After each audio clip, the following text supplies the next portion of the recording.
relevantes, não só para nós, como comunidade, como coletividade, como sociedade, mas temas também muito caros a nós, magistrados e servidores do tribunal.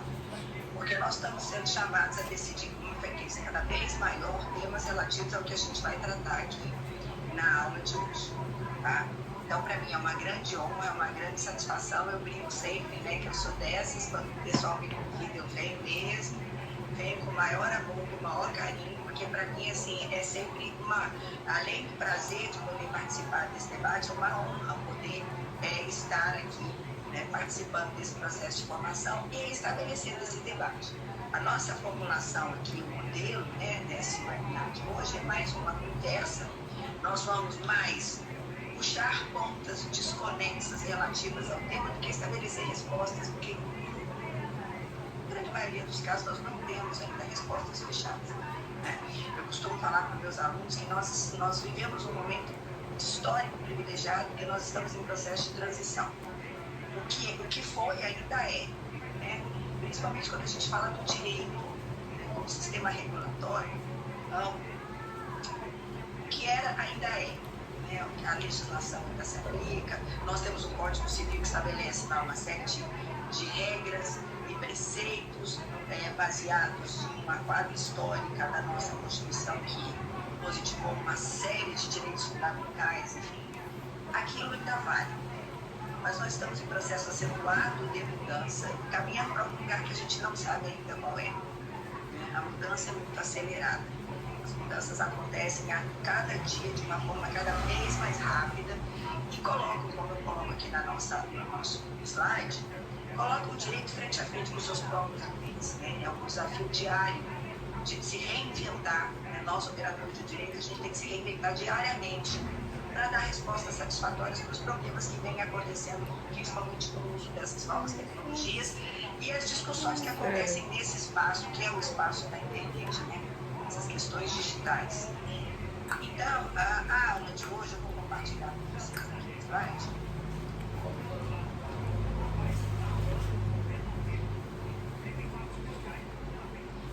Essa nossa conversa é sobre crimes e responsabilidade civil na internet, mas nós vamos pontuar em dois aspectos principais. Primeiro, a questão dos discursos de ódio, as ofensas, em contraposição à liberdade de expressão, que é um debate da hora. Nós estamos em ano eleitoral, né? Isso é um debate que acontece não só no Brasil, o mundo está debatendo esse tema, principalmente em relação à questão eleitoral e os destinos das democracias contemporâneas em face, né, dessa realidade do uso desse espaço virtual que vem protagonizando não só as mudanças, mas protagonizando as discussões.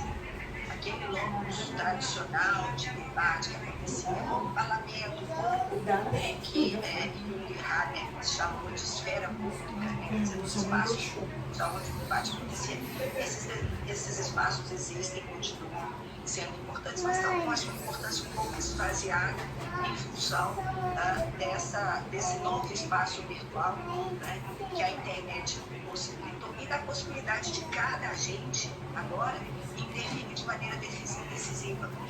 Cada um que tem um dispositivo na mão pode intervir no debate. Então, isso nem sempre é feito de maneira legítima, de maneira lícita, de maneira transparente. Né? Então, esse é o primeiro ponto. O segundo ponto, a gente vai falar um pouquinho do direito ao esquecimento e a discussão da desindexação da informação em buscadores de internet. Porque o direito ao esquecimento é um tema bastante polêmico. Nós temos decisões em sentidos variados. O Supremo Tribunal decidiu recentemente, em definição geral, de que não existe, a prioristicamente, né, de antemão não existiria no direito brasileiro o direito ao esquecimento. Mas o direito ao esquecimento, ele tem contornos definidos. Né? A gente tem outras discussões paralelas, principalmente relacionadas à Lei Geral de Proteção de Dados, a LGPD, o direito à eliminação de dados, que tem sido confundido com o direito ao esquecimento. Então, a gente vai traçar aqui uma linha divisória entre esses institutos, o que é direito ao esquecimento, o que é direito à desindexação principalmente nos provedores de busca, o que é direito à eliminação dos dados regulados pela LGPD, para a gente tentar estabelecer mais ou menos um denominador comum aqui no nosso diálogo.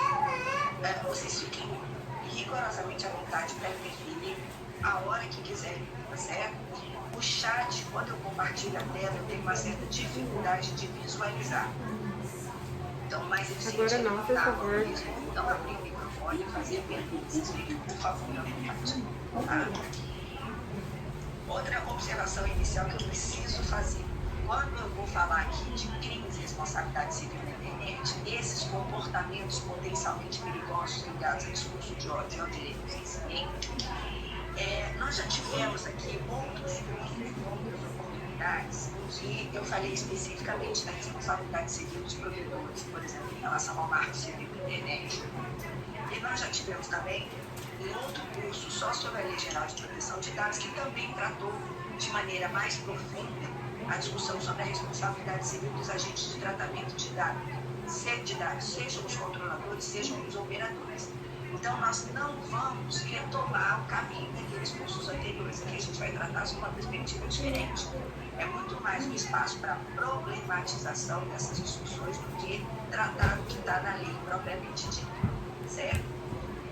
Isso não significa que se alguém tiver alguma dúvida, se alguém tiver alguma questão, que a gente não possa tratar novamente da responsabilidade tanto no âmbito do marco civil da internet como na LGPD. Mas é só para fixar e lembrar que esse não vai ser o foco da nossa discussão aqui hoje, certo?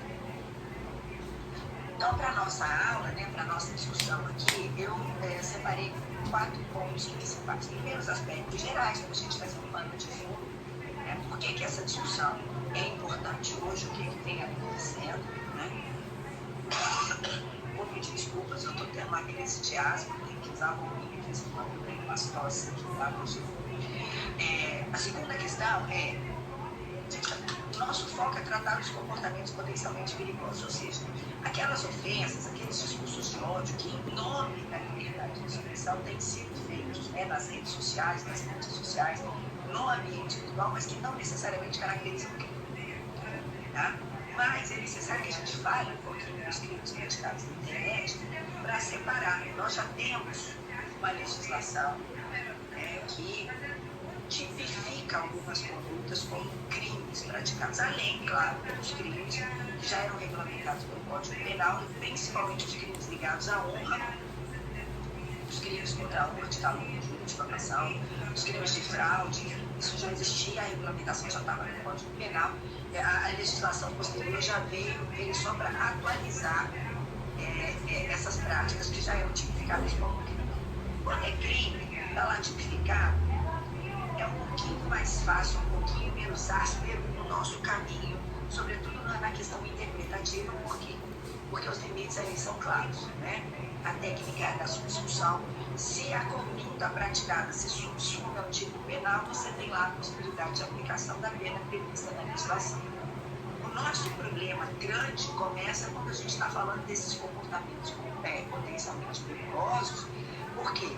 Porque eles, em tese ou em princípio, eles são acometados, eles são protegidos constitucionalmente sob o manto da liberdade de expressão. Então, qual é o limite de atuação? De um lado, nós temos o nosso ordenamento, um dispositivo que veda o anonimato e, ao mesmo tempo, veda a censura prévia. Então, por conta disso, as plataformas, sites, os fornecedores desse tipo de serviço no ambiente virtual, eles se protegem alegando que nós não temos obrigação de fazer o controle prévio desse conteúdo que é postado, porque nós não podemos fazer censura prévia. Mas o que a gente vem assistindo, principalmente recentemente, é que muitas dessas plataformas, nas suas políticas, nos seus contratos e nas suas políticas de uso, vem estabelecendo alguns limites, alguns balizamentos para o controle do conteúdo previamente postado.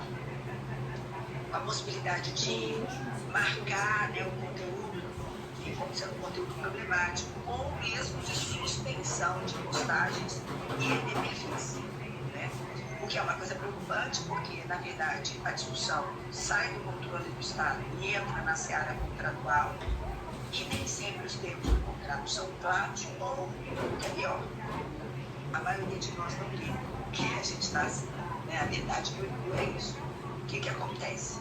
Nós concordamos, a gente quando quer, né, fazer um perfil, a gente quando quer assinar a plataforma, enfim, a gente tem um buraquinho lá que pergunta assim, manda clicar e diz assim, li e concordo. A maioria de nós, e olha que eu estou falando na primeira pessoa do plural, nós clicamos naquele negocinho e não lemos o que a gente está assinando. Então, em alguns casos, a gente dá autorização para que a plataforma faça, sim, uma filtragem prévia do conteúdo que a gente está postando. E aí começa o nosso problema. Quer dizer, qual é o limite, até onde a gente pode definir, deve controlar esse conteúdo, e aonde começa a necessidade de proteção dos direitos fundamentais e dos direitos de personalidade. Até onde vai essa liberdade de expressão e manifestação, até onde isso deixa de ser legítimo e passa a ser ilícito. Tá? E o último ponto, né, a questão do direito ao esquecimento, porque, como eu já adiantei, a gente tem uma certa confusãozinha tecnológica e tem, depois da entrada em vigor da Lei Geral de Proteção de Dados, da LGPD, a gente tem lá algumas ações, né, possíveis para os titulares de dados, principalmente a possibilidade de exigir a eliminação de dados como fim do prazo de tratamento, e que alguns autores vêm por conta dessa possibilidade, né, de exigir a eliminação de dados, isso seria uma espécie de validação do direito ao esquecimento no ambiente virtual. Então a gente vai discutir isso também, tá? Introduzindo o tema, assim, né, em relação aos aspectos introdutórios. O primeiro ponto que chama a atenção é essa questão dos limites do direito, né? O direito, principalmente o direito constitucional, nós, operadores de direito, que temos que trabalhar, né? Temos um compromisso institucional com o Estado de Direito, nós temos que trabalhar com os limites estabelecidos pela lei. Mas a nossa lei nem sempre dá conta de acompanhar a velocidade com que as mudanças acontecem, né? Essas novas tecnologias de informação e comunicação, como está escrito aí dela, elas são catalisadores das mudanças na sociedade contemporânea. Não é mais alguma coisa que acontece, a gente tem um ambiente digital e nós temos a vida em sociedade.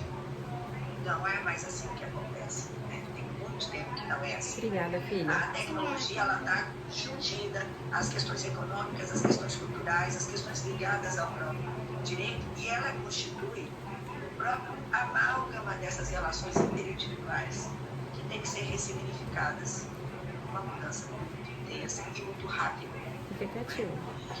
Agora, até o ano passado, a gente ouvia falar, por exemplo, de metaverso como uma coisa esporádica, como um projeto de futuro.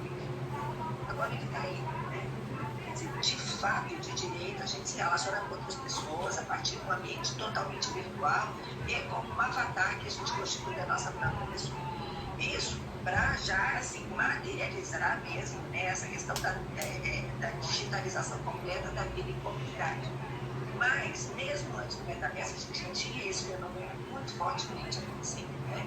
Quando a gente tem lá, por exemplo, as redes sociais, né, como o Facebook, como o Instagram, o próprio Orkut, né, faz milionário, o que acontece nessas redes sociais? Você cria verdadeiros avatares, né, da sua própria pessoa, e você pode colocar ali o que você quiser, né? Você pode mudar a sua imagem, seja usando filtros para transformar a sua própria pessoa, seja colocando informações que não necessariamente correspondem à verdade, porque desatualizadas, né? Pegar esses sites de relacionamento, por exemplo, as fotos normalmente são lindas, as pessoas são quase todas jovens, são quase todas bonitas, porque não é que elas estejam falseando a realidade naquele caso, mas elas pegam fotos de 10, 15, 20 anos atrás e botam ali para se representar. Olha, em um ambiente virtual, eu estou criando um avatar e eu posso fazer o que eu quiser, né? Outra questão, nem sempre as informações elas são completas, elas não são propriamente verídicas, mas elas são enviesadas. A gente só fornece informação daquilo que a gente quer, né? Ninguém vai no Instagram colocar foto tendo uma crise de asma, tendo que, né, usar roupinha e tomar corticoide. Não. Você vai colocar aquela foto glamurosa da viagem que você fez, do almoço que você teve, do restaurante que você frequentou ou da bolsa de marca que você comprou, né? Então, o que acontece é que as relações interindividuais, elas estão sendo ressignificadas com uma intensidade muito grande, né? Assim, tem muita literatura, não só no campo do direito, né? Muita literatura na área da psicologia, principalmente psicologia comportamental, enfim, tratando sobre essas questões. É muito comum você chegar num restaurante ou num espaço coletivo e as pessoas sentadas na mesma mesa, cada uma com um dispositivo, se relacionando com o seu próprio dispositivo, e aquela conversa no olho, aquela coisa que sempre caracterizou, né, as relações intersubjetivas, isso está deixando de acontecer. Cada vez mais se relacionando nesse ambiente virtual. Ou seja, isso é um pano de fundo, um caldo de cultura aonde se vai se desenvolver o nosso debate. O que interessa aqui para nós? O que interessa é que as mídias sociais, a gente já vai afunilando essa discussão aqui para a questão do discurso de ódio de direitos. As redes sociais, as mídias sociais, elas deram voz a todo tipo de opinião. Todo mundo hoje tem voz. E se você fez qualquer postagem, seja lá em que plataforma for, aguarde a reação. Aliás, é isso que se espera, né? Na economia de atenção, como é chamada, né, a economia a partir do o objetivo é que você permaneça a maior tempo possível conectado e que você interaja de maneira cada vez mais intensa, seja dando mais, seja compartilhando, seja reverberando a postagem, seja interagindo com ela, para concordar, para discordar, né?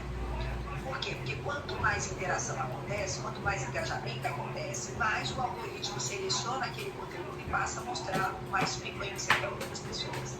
Então, quanto mais engajamento, mais aquele conteúdo é mostrado. O que acontece com isso? Como a gente não sabe exatamente quais os critérios utilizados por esses algoritmos para a seleção dos conteúdos, a tendência é que os conteúdos sejam mostrados para aquelas pessoas que têm pensamentos semelhantes, né? Quer dizer, quanto mais eu curto determinado tipo de conteúdo, mais aquele conteúdo aparece para mim. A gente vai falar um pouquinho mais especificamente sobre isso já. Quanto mais o mesmo conteúdo das mesmas pessoas aparece para mim, mais existe a tendência de criação de bolhas de informação e de comunicação. Por quê? Porque eu interajo só com aquelas pessoas que tendem a pensar exatamente como eu. Quem não pensa como eu, não há debate, há briga, né? Há discussão. E aí a tendência é você tratar essa pessoa que pensa diferentemente de você como seu inimigo nas redes sociais. Então começa-se o que a gente assiste, né? Uma perseguição, às vezes colocando em risco a própria integridade física da pessoa, né? Quando começam essas campanhas muito intensas de desmerecimento de determinada pessoa, de determinado conteúdo que é postado, enfim. E isso tem gerado para os operadores do direito um desafio imenso, porque tem que haver a revisitação desses arquétipos estruturais, sabe, das estruturas básicas com as quais a gente está acostumado a trabalhar do sistema jurídico, para lidar com a rapidez e com a fluidez com que a disseminação das informações acontece na internet, né? E com essa amplitude de possibilidade de manifestações em relação aos conteúdos postados. Essas manifestações, elas nem sempre são lícitas e nem sempre são legítimas, né? E esse é o desafio do operador do direito. Num ambiente analógico, antigamente, quando eu fazia uma ofensa a uma determinada pessoa, o âmbito daquela ofensa, ou quando desqualificava, ou quando injuriava, ou quando caluniava, o âmbito daquilo ali caiu no esquecimento naturalmente. Por quê? Porque não havia visibilidade. Não havia a permanência desses conteúdos por tanto tempo, porque a capacidade de armazenamento de conteúdos era limitada, né? E cara, e muito cara. O que acontece hoje? Os conteúdos ficam permanentemente disponíveis, né? É só você digitar o critério de pesquisa nos buscadores, né? Nas plataformas de buscadores de informação, que você vai recuperar a informação pronta e rapidamente. O custo de manutenção dessas informações de armazenamento caiu exponencialmente, então é muito barato você armazenar, guardar uma quantidade cada vez maior de informação a um custo cada vez menor. Então, e a informação é rapidamente difundida. Esses mecanismos tradicionais do direito, de obrigação de fazer para determinar a suspensão de um determinado conteúdo, enfim, às vezes é bobagem, às vezes não dá resposta, né? Não dá a resposta que o problema espera. Um caso muito paradigmático, né? Muito emblemático, que é você digitar o critério de pesquisa nos buscadores, né? Nas plataformas de buscadores de informação, que você vai recuperar a informação pronta e rapidamente. O custo de manutenção dessas informações de armazenamento caiu exponencialmente, então é muito barato você armazenar, guardar uma quantidade cada vez maior de informação a um custo cada vez menor. Então, e a informação é rapidamente difundida. Esses mecanismos tradicionais do direito, de obrigação de fazer para determinar a suspensão de um determinado conteúdo, enfim, às vezes é bobagem, às vezes não dá resposta, né? Não dá a resposta que o problema espera. Um caso muito paradigmático, né? Muito emblemático, que aconteceu há alguns anos atrás, que acendeu o sinal de alerta em relação a essa nova realidade, foi o caso de uma celebridade, a moça era Daniela Sicarelli, não sei se vocês se lembram, né? Isso aí foi muito famoso, e olha que nós não tínhamos ainda, né, a capacidade que temos hoje, né, um pouquinho mais limitado, porque a gente estava ali no iníciozinho, né, da difusão da internet, mas enfim, o que aconteceu? A moça viajou para o exterior e foi filmada, fotografada em atos de intimidade com o namorado numa praia deserta, com paparazzi. E aquilo ali viralizou e todo mundo teve acesso, até que essa moça conseguisse o provimento judicial para a suspensão daquele conteúdo, já tinha sido divulgado. E o fato de ter sido determinada a suspensão do conteúdo ainda deu mais notoriedade para o fato, né? E na época eu lembro que até se criou um verbo que era cicarelar. Cicarelar significava você estar ali fazendo em público, né? Tendo atos de intimidade, enfim. Tamanha foi a repercussão. Ora, não adianta, o juiz pode dar 500 ordens de suspensão de conteúdo e proibição da repercussão daquilo. Alguém gravou, alguém separou, acabou, o conteúdo já foi disseminado, né? Então, o desafio do operador do direito, ele fica potencializado, né? Como é que se desenvolve esse debate? Então, nós vamos falar do discurso de ódio e do direito ao esquecimento especificamente. O que acontece? Esse debate, ele é feito, pessoal, sempre sob o manto da liberdade de expressão, tá? E essa liberdade de expressão, o desenvolvimento teórico da discussão sobre essa questão, ela tem o início principalmente na matriz norte-americana, premida lá pela primeira emenda da Constituição americana, que leva ferro e fogo e a limites os mais amplos possíveis a liberdade de expressão. Tá? Então, em nome da liberdade de expressão, por essa matriz norte-americana, pode tudo. Eu posso falar, eu posso criticar, eu posso cancelar, eu posso aviltar, eu posso tudo, né? Essa é uma das vertentes do debate. O privilégio, tratando esse direito de manifestação da opinião e a liberdade de expressão quase como um dogma inclusive intangível, a gente não pode ajustar isso a pretexto de nada. Mas muito bem, esse debate enviesou o nosso debate aqui também. Por quê?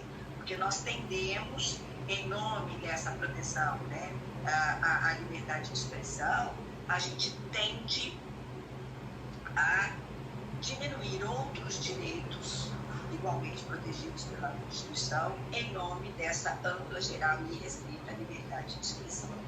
No ambiente virtual, a gente tem um outro fator. A internet, nos seus primórdios, ela era imaginada como literalmente terra de ninguém. Ninguém é dono da internet. É um espaço virtual possuído por todo mundo. Todo mundo, teoricamente, teria a mesma chance, né, de estar no ambiente virtual e influenciar os debates acontecidos nesse ambiente. Tanto é fato que o nosso Marco Civil da Internet estabelece, tá, como um dos princípios basilares da internet, a neutralidade da rede, que tem a ver com a igualdade de tratamento de fluxos de informação. Não é neutralidade no sentido de parcialidade em relação, não. É em relação ao tratamento objetivamente conferido para os fluxos de informação. Tá? Independente de ser uma plataforma minúscula, ou ser um gigante, ser uma big tech, o tratamento, né, o fluxo de tratamento dos dados tem que ser o mesmo. Tá? Muito bem. Isso acontece na prática, evidentemente que a gente sabe que as big techs, elas têm o controle sobre a informação, sobre o que é veiculado, sobre os nossos dados, de maneira muito pouco transparente. E quando a gente está falando de liberdade de expressão, eu até destaquei um texto aqui, né, dessas autoras Maia e Gomes, que elas dizem o seguinte: a informação má, perigosa, criminosa, ofensiva à dignidade humana, injuriosa e antidemocrática. E defender o direito de existir, a liberdade de expressão, né, que é especificamente o debate, defender o direito de existir não é o mesmo que lutar pelos direitos civis no espaço. Então, essa alegação retórica de que em nome da liberdade de expressão é possível tudo no ambiente virtual, isso é mais deletério do que qualquer tipo de debate sobre uma eventual regulação de limitação de conteúdos postados, mesmo correndo o risco de haver uma certa censura. Tá? E elas continuam.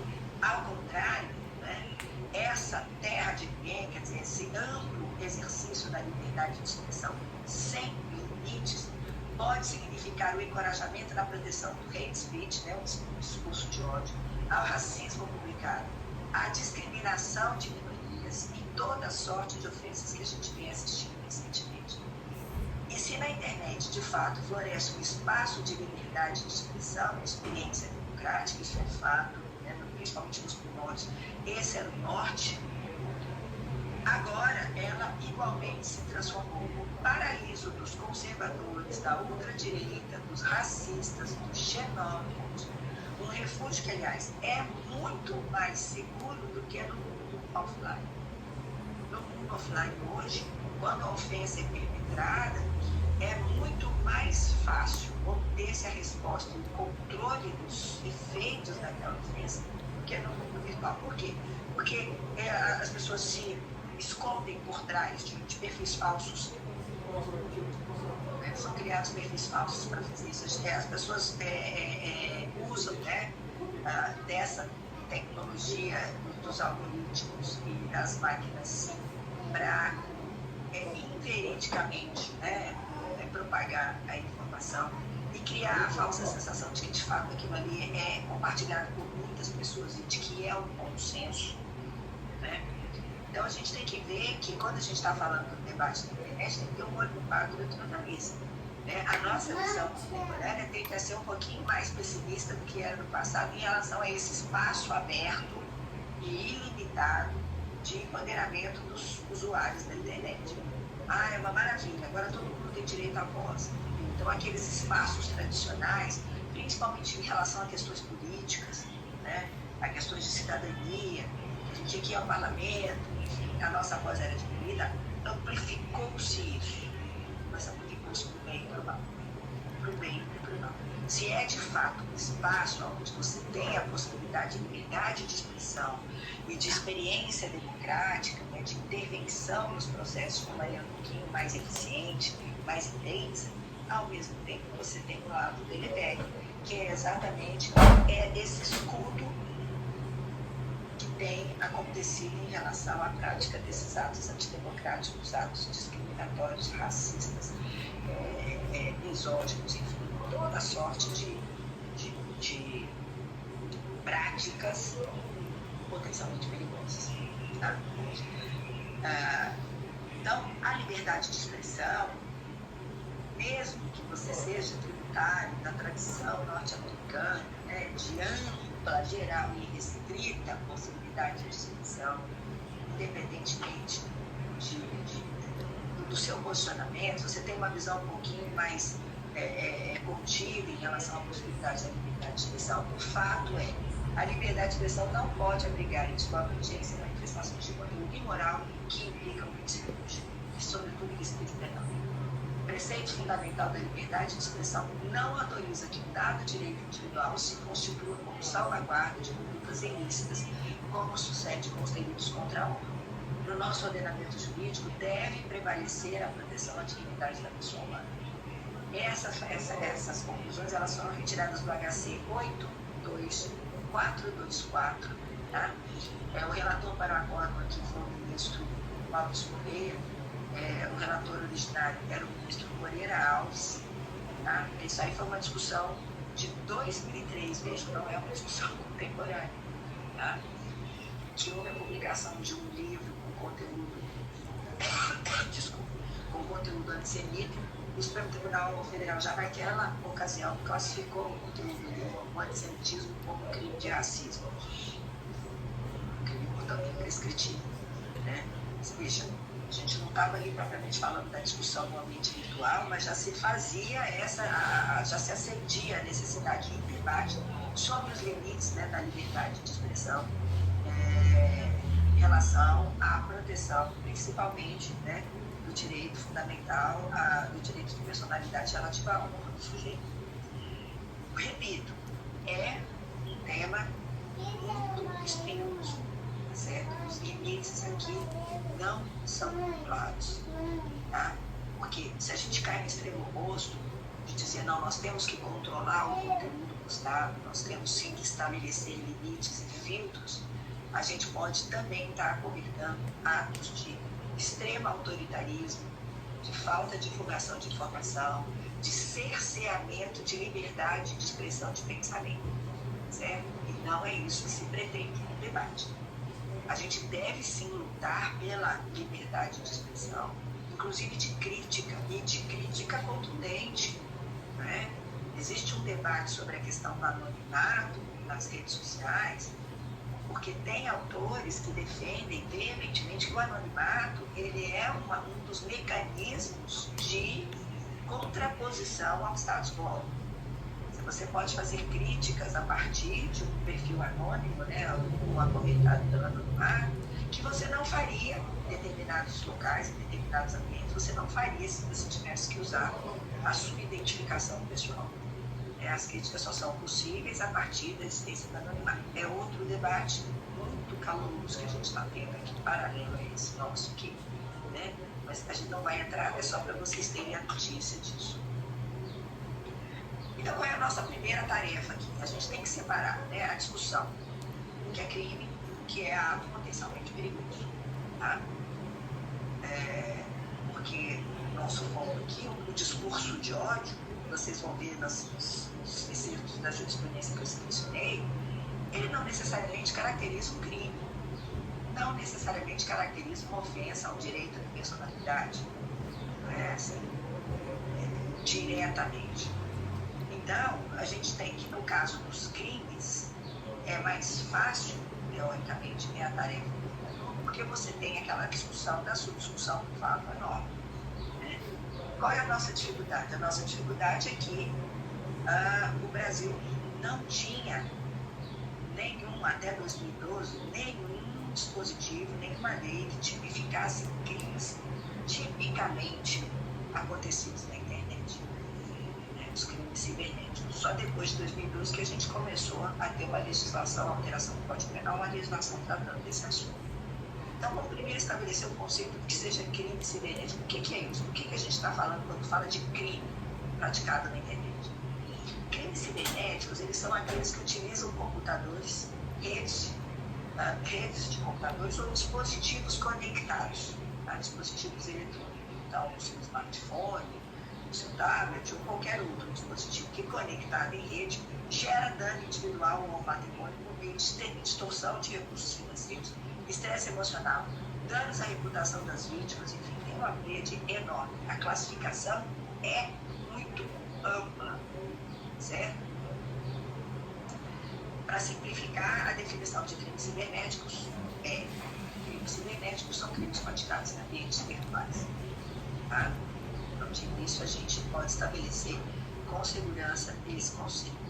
Essa classificação compreende ações relacionadas desde bullying digital, ataques à reputação em redes sociais, até crimes que se utilizam de malwares. O que são malwares? São softwares maliciosos. Tá? Esse é um termo técnico, né, mais amplo que descreve qualquer programa ou código malicioso que seja prejudicial aos sistemas de rede. Tá? Os vírus que são disseminados são tipos de malware, são softwares maliciosos. E se utiliza, né, desses mecanismos por meio de engenharia social ou de vulnerabilidades técnicas para provocar danos ou prejuízos financeiros. Tá? Então vai desde bullying, ataque pessoal, a prejuízos financeiros. Sequestro de dados, a gente tem uma pleia de possibilidades muito. Nós aqui estamos falando, eu como professora de direito civil, nós estamos aqui, o nosso foco é a questão do direito de personalidade e responsabilidade civil, né? Então a gente vai afunilando. No caso do Código Penal brasileiro, a gente não tinha nenhum artigo que cuidasse de crimes especificamente praticados por meio digital. A gente tinha lá os crimes comuns, né?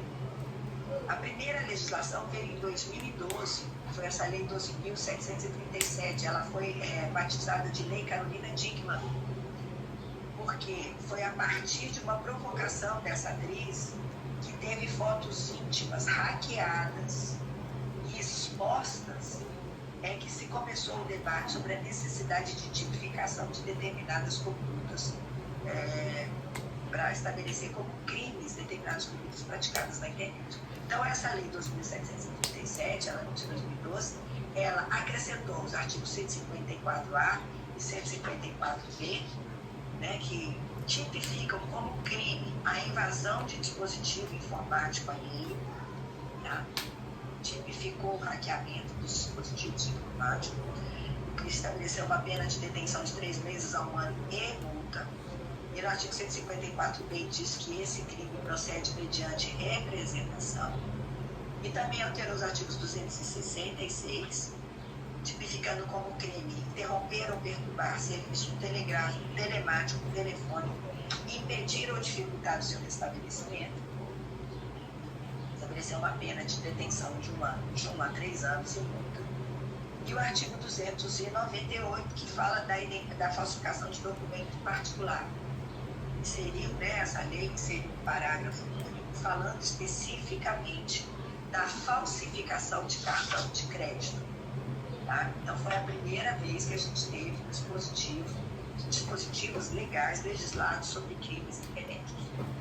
Em 2021, recentemente, ano passado, né, entrou em vigor essa lei 14.155. Interessantíssima essa lei, que veio para nós, magistrados, assim, caiu como uma luva. Para nós foi muito importante a edição dessa legislação, porque muitas das práticas que a gente via, né, principalmente as fraudes, né, praticadas na internet, e que os fornecedores de serviços diziam: olha, eu não tenho responsabilidade, porque isso aí é fato exclusivo de terceiro, o fraudador é que deve ser responsável por isso, não eu. Agora foram tipificadas como crimes, então facilitou um pouquinho a nossa vida. Né? Essa lei 14.155, ela especificou e criou os crimes de furto mediante fraude eletrônica e de fraude eletrônica, ambos os crimes punidos com pena de 4 a 8 anos. O interessante desse crime de fraude eletrônica é que considera como crime o cometimento de fraude com a utilização de informações fornecidas pela vítima ou por terceiro, induzindo a erro por meio das redes sociais, contatos telefônicos, ou envio de correio eletrônico fraudulento, ou por qualquer outro meio fraudulento análogo. Quer quer dizer, tentando abarcar o maior número de fraudes que a gente vê existindo hoje, né? É cada vez mais comum essas fraudes acontecerem. Eu que sou agora na turma recursal dos juizados especiais, a gente lida diariamente com questões envolvendo esse tipo de fraude. O sujeito pagou o boleto e o boleto era fraudulento. A gente recebeu uma ligação telefônica pedindo os dados e acredita seriamente, legitimamente ser do banco da instituição financeira e fornece os dados. A gente tem, no caso aqui do Distrito Federal, tem uma súmula da turma de implantação de jurisprudência dos juizados especiais sobre o golpe do motoboy, né, que perpetrado, a pessoa liga para o telefone constante do cartão de crédito e aquele telefone está grampeado, quer dizer, a ligação é redirecionada para o falsário, que segue um protocolo, perguntas e é vítima da fraude, o número de fraudes é assustador, né? Que a capacidade de criatividade ela se renova diariamente, ela é completamente exposta. E o interessante dessa legislação é que a punição do crime ocorre mesmo que a vítima voluntariamente colabore com o criminoso, fornecendo, por exemplo, ela mesma as informações que vão ser usadas na fraude. Tá? Outra questão que também é tipificada é a prática conhecida como phishing, que é você usar e-mails fraudulentos exatamente para capturar os dados do usuário. Tá? Então, essa legislação deu um passo em relação à tipificação de condutas, né? Praticadas na internet. Mas a maioria dos crimes cometidos, eles já eram tipificados, já eram praticados no ambiente offline, no ambiente real. Tá? Então, quando a gente está falando de crimes na internet, o lema que norteia a regulação é: o que já é ilegal offline deve ser ilegal online. Se já é crime fora do ambiente virtual, tem que ser crime também no ambiente virtual. E devem existir mecanismos para a punição de quem pratica esse tipo de conduta, né? Então, o desafio regulatório é muito mais, não na tipificação da conduta, mas na apuração, né, e no fornecimento de mecanismos para que se localize quem é o autor dessas condutas ilegais. Esse é o grande desafio regulatório, né? Essa máxima de que o que já é ilegal offline deve ser ilegal online, ela não vale também quando a gente troca o termo ilegal pelo legal. Ou seja, o que é legal offline deve ser legal também online. Né? Parece até uma tautologia, né? Parece uma coisa lógica, mas não é. Os limites são muito tênues e a gente tem que fazer um exercício interpretativo, pessoal, casuístico. Não dá para a gente estabelecer conceitos a priorísticos. Tem que ser feito caso a caso. O problema, de novo, é que a internet propicia para os criminosos essa facilidade deles se esconderem atrás de perfis falsos, ou até aquelas hipóteses em que o perfil é real, né? Mas o sujeito desconhece a legislação, ou conhece, sabe que aquilo ali é ilegítimo, sabe que é ilegal, mas acredita que vai ficar aí.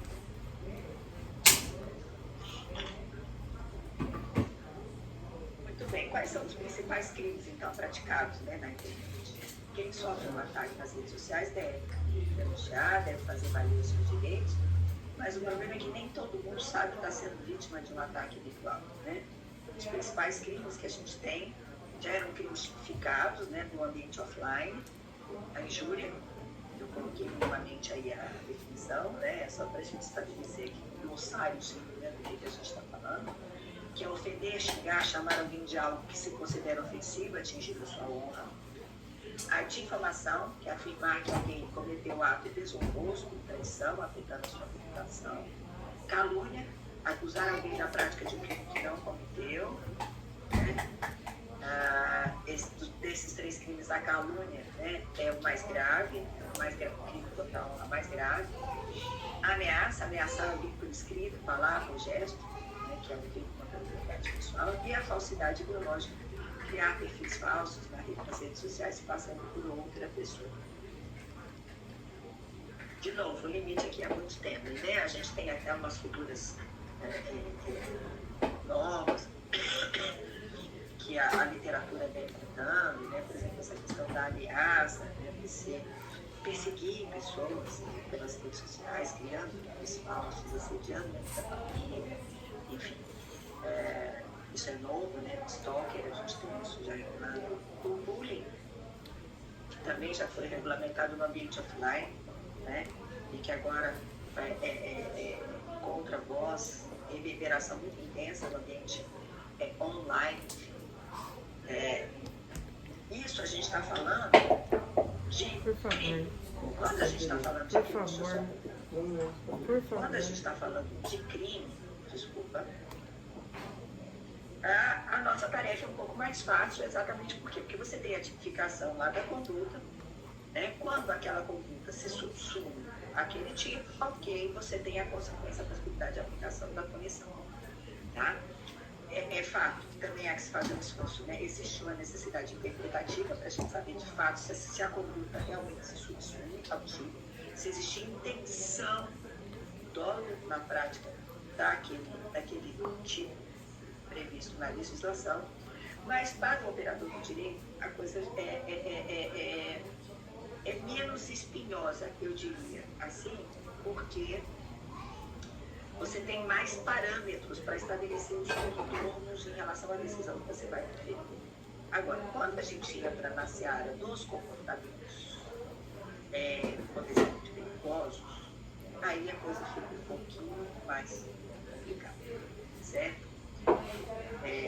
E aí a gente vai entrar agora especificamente na discussão do discurso de ódio e desses ataques virtuais que a gente vê acontecendo no ambiente, na internet.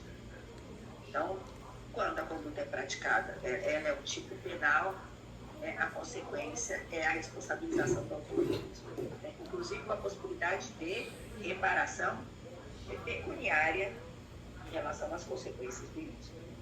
Muito bem. Só que existem situações em que a existência do ilícito nem sempre é clara ou é indiscutível. Às vezes ela depende, às vezes não, a esmagadora maioria ela depende das circunstâncias em que aquele conteúdo foi gerado, aquela ofensa foi feita, né? Aquele ataque foi acontecido. Depende das circunstâncias, tanto coletivas como individuais. E aí o nosso problema começa a ficar um pouquinho mais delicado, né? É polêmico, é muito polêmico. A gente assiste todos os dias, né? Uma polêmica enorme agora aí com o parlamentar, teve a condenação pelo Supremo, a determinação de uso de tornozeleira eletrônica, aí tem o presidente, conselho de individual, e a polêmica tem tudo a ver com isso que a gente está falando, né? E ali o móvel, evidentemente, além de político, né, é ideológico. Existe ali uma atuação ideológica de um determinado grupo que trabalha nesse patamar. Quer dizer, não faz debates abertos em espaços públicos, trabalha só com redes sociais e nas redes sociais costuma fazer ataques bastante violentos, né, a instituições, a pessoas, a perfis, enfim. Essa discussão sobre o discurso de ódio, né, e ataques virtuais tem a ver com a discussão sobre a liberdade comunicacional. Essa liberdade comunicacional ela é maior, esse conceito é um conceito bem maior do que o conceito de liberdade de expressão. Tá? É um gênero que abrange toda a gama decorrente do direito ligado à liberdade de se comunicar. Não é só a liberdade de expressão, né? Tem a ver com liberdade de credo, uso da palavra, manifestação, associação, regulamentação ou não da propriedade dos meios de comunicação, ou não, porque na internet, por exemplo, o debate é esse. Ninguém deve possuir a internet, ninguém deve ser dono da internet, apesar das big techs, o debate da hora, né? Liberdade de comunicação social, internet, etc. Como eu falei para vocês, a matriz do debate norte-americano, né, influenciou muito fortemente o nosso debate aqui no Brasil. Lá, em inglês, eles usam essa expressão free speech para designar essa liberdade comunicacional ampla. E aí, esse free speech, ele separa, né, free speech, freedom of expression. Ou seja, a liberdade comunicacional, a liberdade de fala e a liberdade de expressão. Tá? Eles têm essa diferenciação linguística que nós aqui não temos e fica até difícil de traduzir, né, para o português as diferenças, as nuances entre esses dois conceitos. Bom, independentemente, né, de haver ou não essa diferenciação, o fato é, no caso brasileiro, para nós aqui, o direito à liberdade de expressão abrange a expressão da atividade intelectual, científica, artística, de comunicação social e traz consigo, quer dizer, nós estamos falando de liberdade, mas no nosso ordenamento essa liberdade pressupõe responsabilidade. Então, essa ampla gama de liberdade de expressão traz a obrigação de ressarcimento ou reparação por danos morais ou eventualmente materiais que essa manifestação trouxer.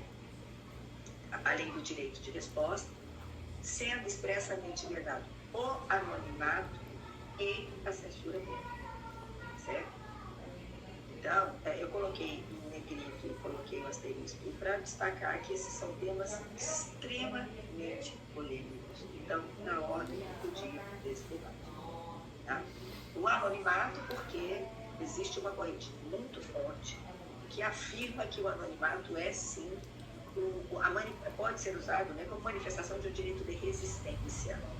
Você imagina, por exemplo, um contexto como o contexto russo ou chinês, né, em que há um governo altamente autoritário e a crítica não pode ser aberta. A crítica aberta, ela é censurada. Então, nesse contexto, o uso do anonimato, até para a proteção, né, da pessoa que está fazendo a denúncia ou que está fazendo crítica, é usado como um mecanismo potente de resistência. Então, tem esse debate. E a questão da censura prévia, né, com essa possibilidade que se abriu para as plataformas e para as mídias sociais de controle do conteúdo, né, controle prévio do conteúdo postado, ou ter controle a posteriori com a suspensão do conteúdo, ou indicação de que aquele conteúdo é eventualmente problemático, enfim, de estar delegando para pessoas particulares, né, para pessoas privadas, para entes privados com interesses econômicos, nós estamos delegando para essa parcela o controle da informação e do debate que está sendo travado nas redes sociais. Eu vou contar para vocês, eu tenho muita dificuldade de entender determinadas questões, porque eu sou representante com corpo, alma e coração da geração analógica. Na minha cabeça significa o seguinte: está tendo um uso abusivo, por exemplo, de postagens no Twitter. O Twitter está sendo utilizado para manipulação de informação, para manipulação de política, para manipulação democrática em relação a resultados de eleições. A gente está vendo a polêmica agora da compra do Twitter pelo dono da Tesla, né, pelo Elon Musk, que abertamente anuncia que o intuito dele é influenciar nas decisões de nível global. Né? Na minha cabeça funciona simplesmente: saia do Twitter, não compartilhe essa rede social. Mas a maioria das pessoas colocou na cabeça que é imprescindível, é natural você estar nas redes sociais, você participar desse ambiente. E não é voluntário. Você está lá porque quer. Você escolheu, e você não é um contrato, e autorizou, né, a compartilhamento de alguns dados seus, enfim. Então, a gente precisa pensar nisso também, né? Quer dizer, isso não é uma imposição. Você não precisa ter uma conta de Instagram para viver. Você não precisa ter uma conta no Facebook para viver. Você não precisa. Existem outras formas de você estar no mundo sem estar numa rede social, né? Parece básico, mas não é, porque as pessoas tratam isso como se fosse assim: olha, tem plataformas que estão roubando seus dados, estão fazendo, usando os seus parâmetros biométricos para interesses espúrios, para interesses escusos, para interesses monetários econômicos não divulgados. Mas aí aparece um aplicativozinho que deforma a sua imagem e te mostra como você ficaria daqui a 20, 30 anos. Todo mundo baixa o aplicativo e todo mundo faz o jogo. Né? Aí lança um aplicativo em que você faz umas dancinhas lá muito engraçadinhas.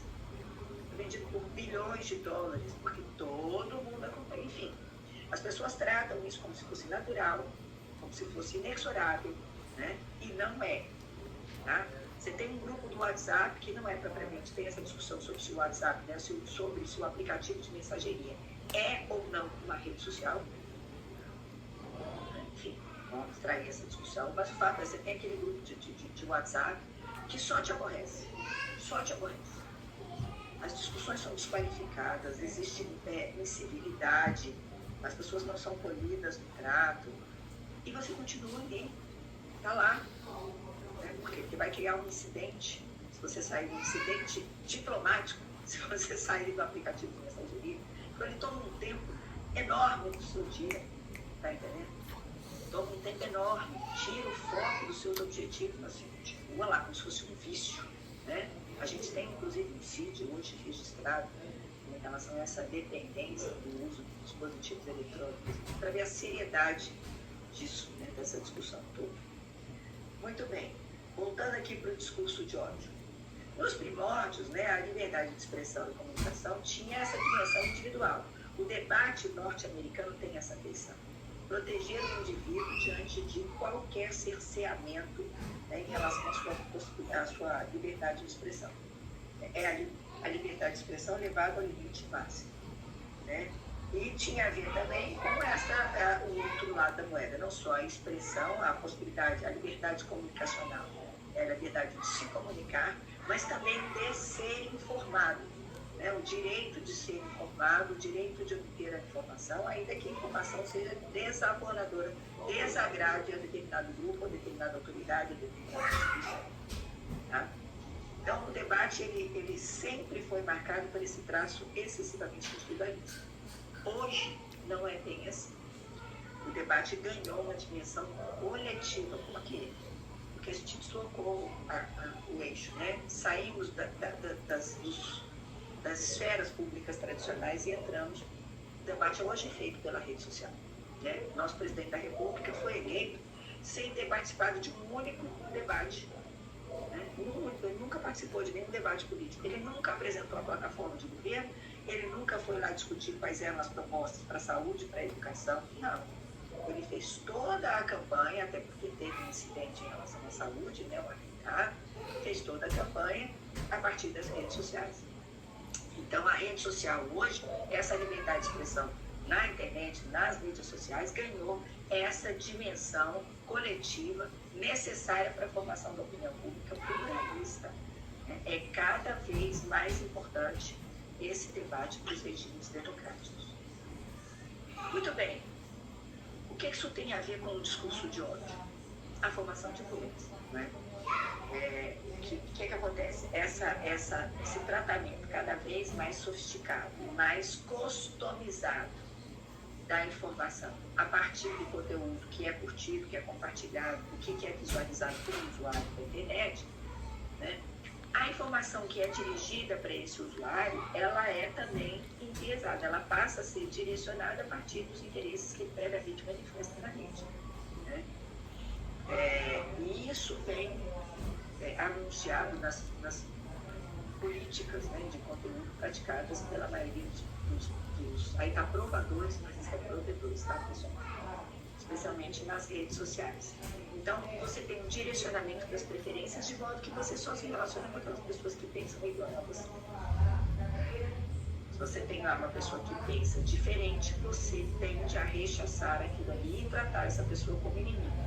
Isso gera uma polarização, uma radicalização cada vez mais intensa.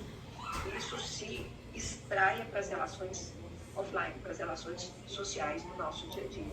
Essa polarização, né? A última eleição foi isso, né? Era nós contra eles o tempo inteiro, eles contra nós, enfim, seja lá quem fomos nós, seja lá quem são os eles. Né? Mas o fato é assim, se não está comigo, né?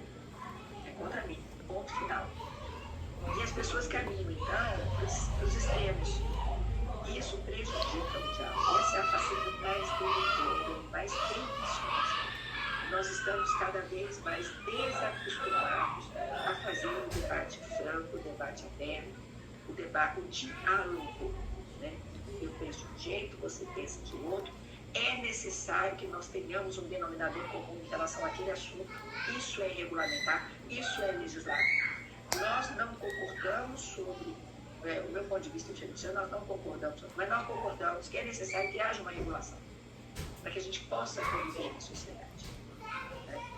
E com essa polarização, com essa radicalização, o que acontece? Com o empobrecimento do diálogo, primeiro, a gente vira presa fácil para as notícias falsas, para os perfis falsos.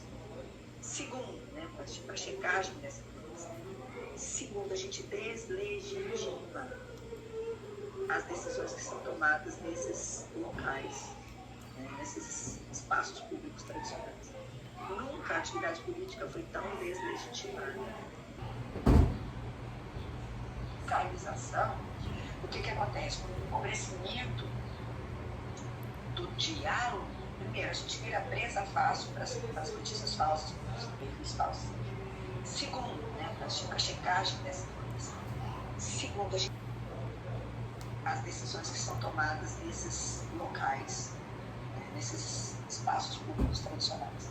Nunca a atividade política foi tão deslegitimada. Isso é ruim. Nós, operadores de direito, para nós isso é péssimo, porque nós vivemos de credibilidade. É uma crença compartilhada de que a lei é a melhor solução para aquele caso concreto. A lei é o limite e o fim de todo qualquer processo interpretativo. Se a gente deslegitima o locus de produção da lei, a gente deslegitima o processo como um todo, nada presta. Então, os políticos são corruptos, as leis são ruins e os juízes são todos porcarias, nada presta. Os juízes também são corruptos, os juízes também são deslegitimados, eles também estão contra nós.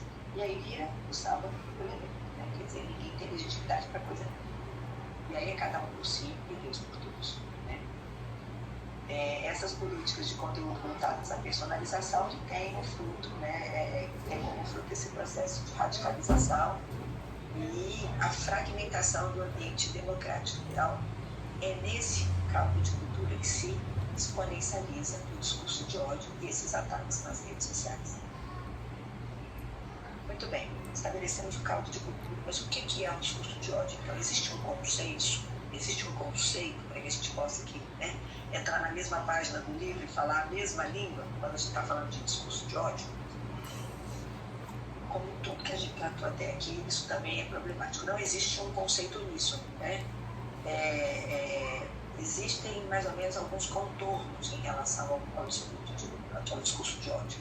É relativamente assentado que o discurso de ódio é uma conduta e não uma mera opinião. Tá? Eu chegar aqui e dizer que a Alessandra é feia, tá entendendo? Eu estou ofendendo a Alessandra, mas não necessariamente eu enquadro isso como um discurso de ódio, tá? Porque não é uma opinião. A Alessandra, nada contra a sua só porque você é a única que me aparece aqui na telinha, tá? Aqui na sua fotinha, tá certo? Então, primeira coisa, é mais ou menos aceitado que o discurso de ódio ele é uma conduta. Tá? Existe uma certa reiteração e não um ato episódico, opinião isolada.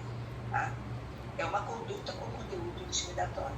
Tá? O discurso de ódio, pessoal, não existe dissociado dos fenômenos relacionados ao racismo, sexismo, homofobia, transfobia, certo? E faz parte, isso aí é um conceito mais sociológico do que jurídico, da ação social, que influencia muitos aspectos da vida de um monte de gente.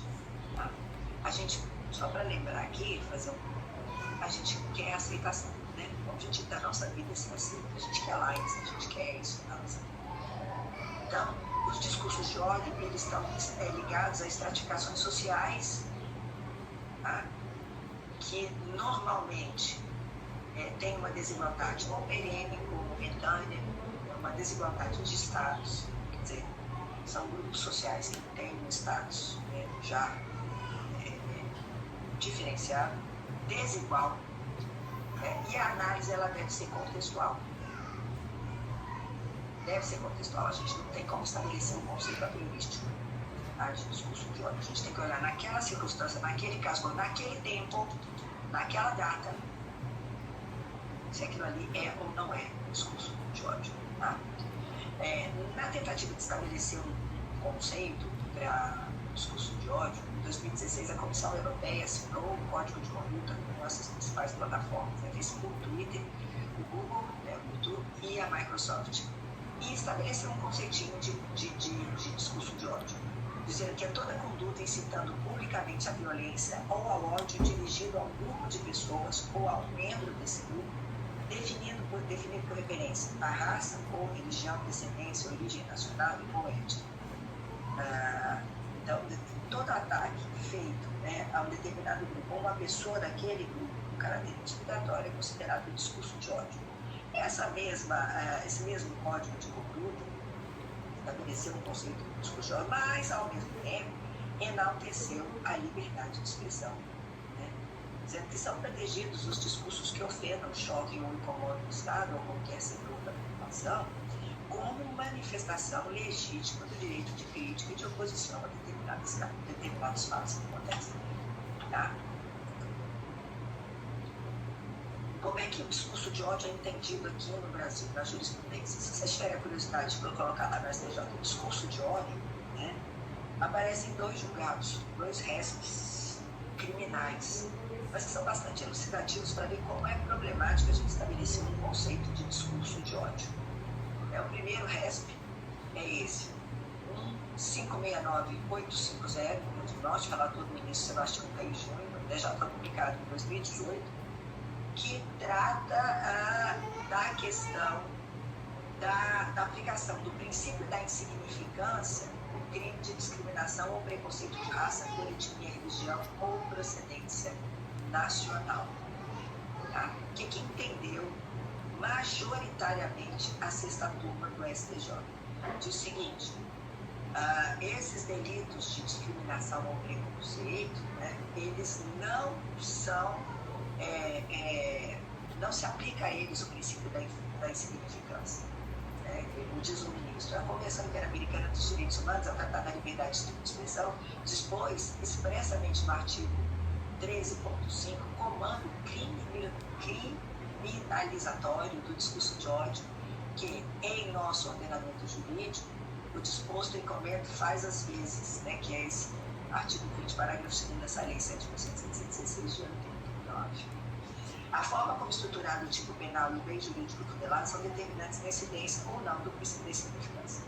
E aí vem o grande argumento: a dignidade da pessoa humana, a igualdade concomitantemente, o pluralismo, bem como a paz pública, não comportam flexibilização sob pena de negação integral de tais valores. Então, com base na proteção da dignidade da pessoa humana e do pluralismo, o ministro disse: olha, aqui há discurso de ódio e é discriminatório e isso é tipificado como crime. Certo? Então, não se aplica o princípio da insignificância. Agora, olha que interessante, eu destaquei aí o voto vencido do ministro Leve Poder. Olha o argumento dele. Na legislação brasileira, não há a criminalização do discurso do ódio. Temos na legislação a exigência para a caracterização do preconceito, da restrição a direitos. E na fala que é transcrita aqui, veja apenas o discurso de ódio e não o crime, a criminalização da discriminação ou do preconceito. Ele diz que essa conduta é atípica mesmo. É um debate acalorado e significativo de como a gente enxerga e como é difícil estabelecer o limite. O outro acórdão do STJ também fala também da aplicação, o caso é muito semelhante, fala também da não aplicação do princípio da insignificância ao crime de discriminação e preconceito, e também o ministro Neto Cordeiro ali, também diverge, foi voto vencido, dizendo que não há criminalização do discurso de ódio e que a conduta praticada, que as manifestações altamente reprováveis numa sociedade que pretende igualitária, mas que não restringe direitos de ninguém, que esta conduta altamente reprovável é atípica, porque não existe a tipificação do discurso do ódio. Então, essa discussão pela perspectiva criminal. Peguei também alguns julgados aqui do TJ, motivos altos no nosso tribunal. Aqui a discussão já aparece sob uma outra perspectiva, a perspectiva da responsabilidade civil, tá? E a possibilidade de indenização das vítimas do discurso de ódio. Então, o primeiro acordo que eu destaquei aqui é da relatoria da desembargadora Maria de Fátima Rafael, e que fala aqui sobre, né, ofensas de cunho racial e discurso de ódio, extrapolam o contexto do mero aborrecimento cotidiano e configuram danos morais indenizáveis por atingir a honra subjetiva do ofendido. Veja, apesar da dimensão coletiva da discussão, aqui é um processo individual em que se pleiteava a indenização, né, o direito ao prejuízo extrapatrimonial sofrido pelo discurso do ódio, e a desembargadora entendeu que sim, isso era um dano moral indenizável. O segundo acordo de relatoria do desembargador Valdir Leôncio Lopes, né, em que destaquei aqui, né, revela-se correto o entendimento sufragado pelo dom do juiz sentenciante ao consignar que o abuso do direito de informar está presente no discurso de ódio, a incitação à violência e preconceito, também marcando o discurso do ódio sob o signo da ilegitimidade. Tá? Pode até não ser crime, não está criminalizado, portanto, até do ponto de vista criminal não poder ativo, mas do ponto de vista da reparação do prejuízo, é sim considerado um ato ilícito porque é abusivo. Né? O nosso ordenamento, no artigo 187, equipara em relação às consequências o ato abusivo a um ato ilícito. Todas as consequências aplicáveis ao ato ilícito também são aplicáveis ao ato abusivo, e aqui o discurso do ódio, a incitação à violência e ao preconceito tem esse caráter abusivo, portanto, passíveis de serem sancionados com as mesmas consequências cabíveis para o ato ilícito. Continua devagar. Bem como quando há veiculação de fatos sob o falso pretexto do interesse público, mas que se refere tão somente a assuntos de interesse exclusivo pessoal do personagem da notícia, também considerou abusiva esse tratamento. Né? Tratando-se de notícia que divulga possíveis irregularidades envolvendo pessoas inseridas no âmbito da administração pública, ainda que a matéria seja permeada por severas críticas do subscritor, não se identifica a abusividade. Então, veja, ele fez um longo discurso falando que o ato abusivo, que há no discurso de ódio, na incitação à violência, abuso, isso desborda do direito de informação, direito de livre manifestação do pensamento, mas que nessas circunstâncias concretas, certo? Apesar das críticas terem sido bastante contundentes, tá? A questão é, nesse caso concreto, por se tratar de uma pessoa inserida no âmbito da administração pública, que nessa hipótese não se identificou a abusividade das críticas contundentes. Então, a guisa de conclusão em relação ao discurso de ódio é que, né, lamentavelmente, eu gostaria de ter um ponto de vista um pouquinho mais claro e mais incisivo em relação a isso, mas infelizmente não é possível, não existe outra solução a não ser dizer a responsabilidade civil nesses casos, né, da aplicação do discurso de ódio, da avaliação do discurso de ódio, deve ser casuística e ponderada e levar em consideração as circunstâncias aonde aconteceu a manifestação. Tá? De modo que você tenha, de um lado, a garantia da liberdade de expressão, a negação da censura prévia, e de outro lado, a proteção da dignidade humana e dos direitos de personalidade. Ou seja, facilitei a vida? Não, de jeito nenhum. Né? Bom, em relação ao direito ao esquecimento e à desindexação da informação, essa discussão sobre o direito ao esquecimento, ela surgiu como consequência dessas reflexões que envolvem a coleta e tratamento de dados e de informações pelo uso dessas novas tecnologias. De novo, antigamente era caríssimo você armazenar informação. A informação ela era temporária, porque, né, principalmente relativa a questões pessoais, ela era temporária porque era muito caro você armazenar. E o tratamento dessas informações era reduzido, era feito, né, de uma maneira muito mais reduzida. Hoje, você trata uma quantidade absurdamente grande de informação num tempo muito curto, e você tem a possibilidade de armazenação quase que eterna dessa informação, porque os custos caíram exponencialmente. Então, você tem lá uma informação, uma coisa que você fez há 50 anos atrás, se você quiser recuperar agora, você recupera pronta, rápida e rapidamente, né, sem maiores dificuldades e sem custos. Então, essa imensa capacidade de armazenar desses dados durante um longo período de tempo, né, que antes a gente considerava isso só como ficção, fez com que esse debate acerca da possibilidade de proteção da intimidade e da privacidade das pessoas, né, se estabelecesse como um contraponto a esse direito à informação. Ok, a gente privilegia o direito à informação, a liberdade de expressão, ótimo. Mas por quanto tempo? O sujeito que praticou um erro no passado, já pagou, já acertou as contas com o Estado, com a Justiça, está tudo aqui. Quanto tempo ele vai ser obrigado a ser lembrado reiteradamente, episodicamente, sobre aquele erro que ele cometeu no passado? Como é que está esse debate hoje? Bom, nos seus primórdios, esse debate nasceu em relação à questão da privacidade, né? O direito norte-americano, o direito à privacidade, ele, esses primórdios, definido como the right to be alone, ou seja, aquele direito de ser deixado sozinho, aquela esfera indevassável da sua existência que só interessa a você mesmo e a mais ninguém, né?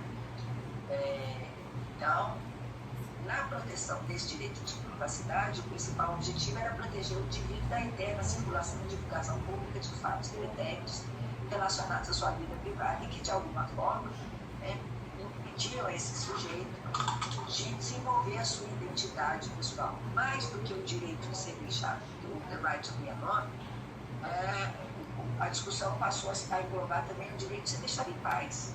Certo? Tá bom, eu errei no passado, mas agora eu quero viver em paz, eu não quero mais ser cobrado por isso, porque eu já aceitei minhas coisas. Tá? Então, esse é o debate inicial. Hoje, esse direito tem sido discutido judicialmente por indivíduos que desejam proteger da publicidade alguma memória negativa ou constrangedora de fatos pretéritos da sua vida. Tá? Então, o direito ao esquecimento do direito brasileiro tem sido definido como a possibilidade da pessoa de se opor à recordação opressiva de determinados fatos.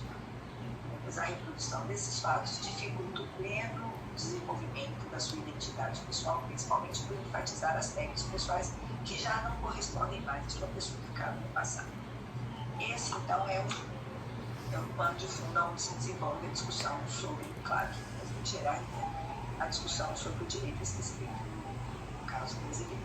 Então, é aquela luta individual, tá, de se opor à publicidade de memórias negativas ou constrangedoras, aspectos que no passado aconteceram, mas que não há, pelo decurso do tempo, já não correspondem mais à realidade, não identificam mais aquele sujeito. Não dá para falar sobre o direito ao esquecimento no Brasil sem falar sobre como que isso está na jurisprudência brasileira.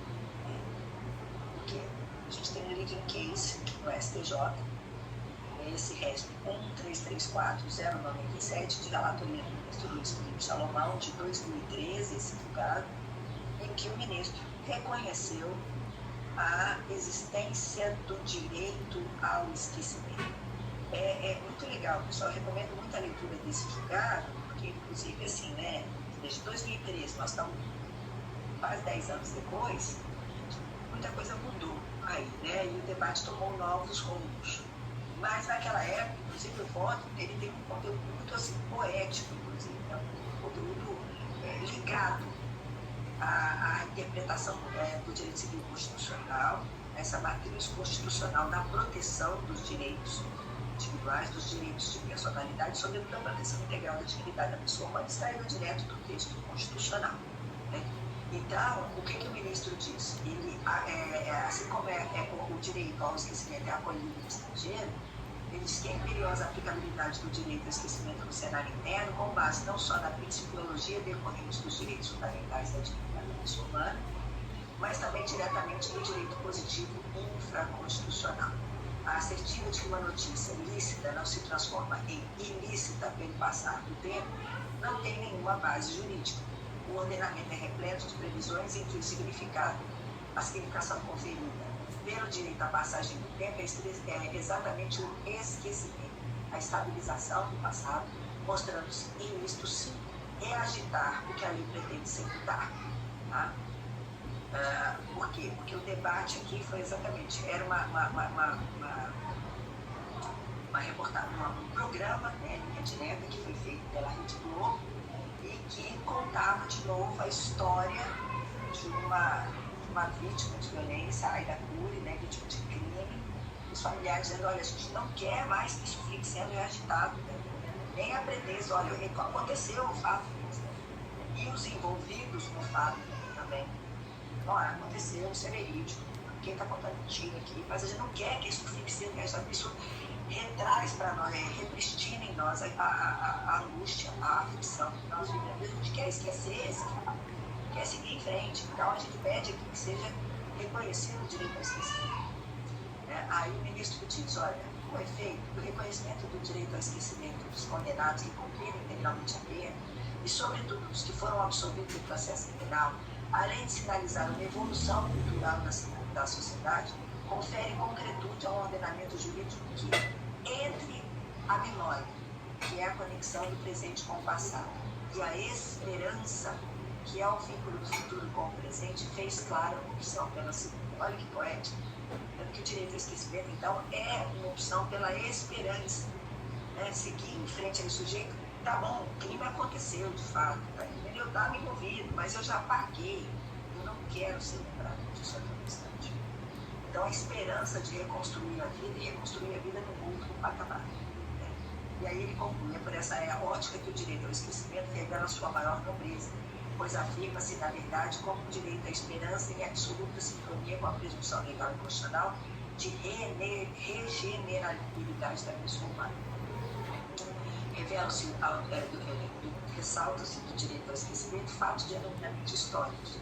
Historicidade essa que deve ser analisada em concreto, cujo interesse público e social deve sobreviver à passagem do tempo, desde que a narrativa desvinculada do desenvolvido se fizerem praticar.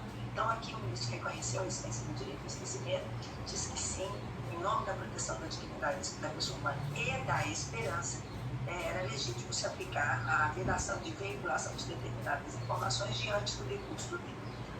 Os votos contrários vieram nesse sentido, dizendo, olha, o que era ilícito no passado continua sendo ilícito. Certo? O decurso do tempo não torna o ilícito em ilícito, continua sendo, de qualquer jeito, uma prática pública. Então, e que as pessoas têm direito à informação, né? Direito de saber que o ilícito aconteceu no passado e continua sendo ilícito no presente. Mas nesse caso aqui, o ministro reconheceu a possibilidade de aplicação do direito ao esquecimento. Virou um leading case, né, bastante debatido. Nós temos aqui no nosso tribunal uma autoridade nesse tema, né, o juiz Luiz Marcios, que tem uma publicação sobre esse tema, direito ao esquecimento, um livro que eu recomendo a leitura, muito legal, vale a pena, não está na bibliografia, mas eu recomendo, é uma prata da casa. Ele dá vários cursos aqui na própria Escola Judiciária sobre proteção de direitos de personalidade e trata de maneira bastante aprofundada essa questão do direito ao esquecimento. Então, eu recomendo a leitura, vale a pena, tá, pessoal? Muito bem, mas aí o que aconteceu? O STF, no ano passado, jogou o RE 101.0606 com repercussão geral reconhecida. Teve muita discussão, eu trouxe aqui 2 votos da ministra Carmen Lúcia em oposição ao voto do ministro Gilmar Mendes, para a gente entender qual foi o debate que aconteceu no Supremo, mas fixou a tese de que, nesse RE com repercussão geral, foi fixada a seguinte tese: é incompatível com a Constituição Federal o direito ao esquecimento, assim entendido como poder de obstar, em razão da passagem do tempo, a divulgação de fatos ou dados verídicos ilicitamente obtidos e publicados em meios de comunicação social analógicos ou digitais. O que o Supremo reconheceu? Não existe a prioristicamente um direito ao esquecimento. A gente não pode extrair o direito ao esquecimento do texto constitucional a prioristicamente. A outra informação devem ser analisados caso a caso, casuisticamente, a partir de parâmetros constitucionais, especialmente os relativos à proteção da honra, da imagem, da privacidade e da personalidade em geral, e as expressas e específicas previsões legais dos âmbitos penal e civil. Ou seja, o que o Supremo afirmou aqui? Não há, de antemão, direito reconhecido ao direito ao esquecimento. Então, o direito ao esquecimento não é um direito de personalidade, certo? Que se extrai diretamente da Constituição, portanto, protegido em todos os casos. O que pode acontecer é, diante da veiculação de determinadas informações e diante do recurso do tempo, naquele caso concreto, ser considerada abusiva, ser considerada ilegítima, ser considerada ilícita a veiculação de determinado fato. E aí é necessário uma discussão sobre a repercussão daquele fato no âmbito, né, da esfera individual. Qual foi o prejuízo extrapatrimonial ou qual foi a repercussão ao direito de personalidade ou, eventualmente, até na seara criminal, caracterizando o crime contra a honra, que a gente vê aqui nesta aula, para que haja a intervenção estatal. Tá? Olha como o debate é rico, como ele é complexo. Ao votar pelos presidentes do recurso, a ministra Carmen Lúcia afirmou que não há como extrair do sistema jurídico brasileiro de forma genérica e plena o esquecimento como um direito fundamental. Devem ser analisados caso a caso, casuisticamente, a partir de parâmetros daquele fato no âmbito, né, da esfera individual. Qual foi o prejuízo extrapatrimonial ou qual foi a repercussão ao direito de personalidade ou, eventualmente, até na seara criminal, caracterizando o crime contra a honra, né, que a gente vê nesta aula, para que haja a intervenção estatal. Tá? Olha como o debate é rico, como ele é complexo. Ao votar pelo desprovimento do recurso, a ministra Carmen Lúcia afirmou que não há como extrair do sistema jurídico brasileiro de forma genérica e plena o esquecimento como um direito fundamental limitador da liberdade de expressão. Esse é o fundamento da tese, certo? Então, prevalece, no primeiro plano, sempre a liberdade de expressão. Então, o direito ao esquecimento não é um direito fundamental de igual status que a gente possa extrair de mão da Constituição. Então, o esquecimento como um direito fundamental limitador da liberdade de expressão e, portanto, como forma de coatar outros direitos à memória coletiva. Também você fez referência ao direito à verdade histórica no âmbito do princípio da solidariedade entre gerações e considerou que não é possível, do ponto de vista jurídico, que uma geração negue à próxima o direito de saber da sua história. Quem é que vai saber da escravidão, da violência contra a mulher, contra os índios, contra os gays, se não pelo relato e pela exibição de exemplos específicos para comprovar a existência da agressão, da tortura e do feminicídio? Um argumento potentíssimo, né? Então, de um lado, você tem lá, né, o princípio da solidariedade intergeracional. Como é que a gente, no futuro, vai saber se a gente aplicar o direito ao esquecimento a todo e qualquer caso como um direito fundamental de igual status, né, ao direito à manifestação de pensamento, ao direito à liberdade de expressão e de direito à informação? Como é que a gente vai saber desses relatos históricos tão nefastos, né, para a nossa sociedade? Então, isso foi uma faceta do debate. Por outro lado, o ministro Gilmar Mendes votou pelo parcial proibimento da Constituição Judiciária, acompanhando a divergência apresentada pelo ministro Nunes Marques. Como fundamento nos direitos à intimidade e à vida privada, Mendes entendeu que a exposição humilhante ou vexatória de dados, da imagem e do nome de pessoas é indenizável, ainda que haja interesse público, histórico e social, devendo o tribunal de origem apreciar o pedido de indenização. O ministro concluiu que, na hipótese de conflito entre normas constitucionais de igual hierarquia, como no caso, é necessário examinar de forma pontual qual deles deve prevalecer para fins de direito de resposta e indenização, sem prejuízo de outros instrumentos a serem aprovados pelo Legislativo. Veja, ele não negou aqui, não se posicionou em relação ao direito ao esquecimento. Tá?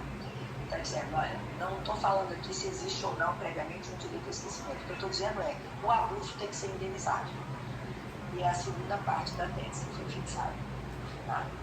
E é também um voto, né, bastante coerente e que não desdiz necessariamente o argumento construído pela ministra Carmen Lúcia. Certo?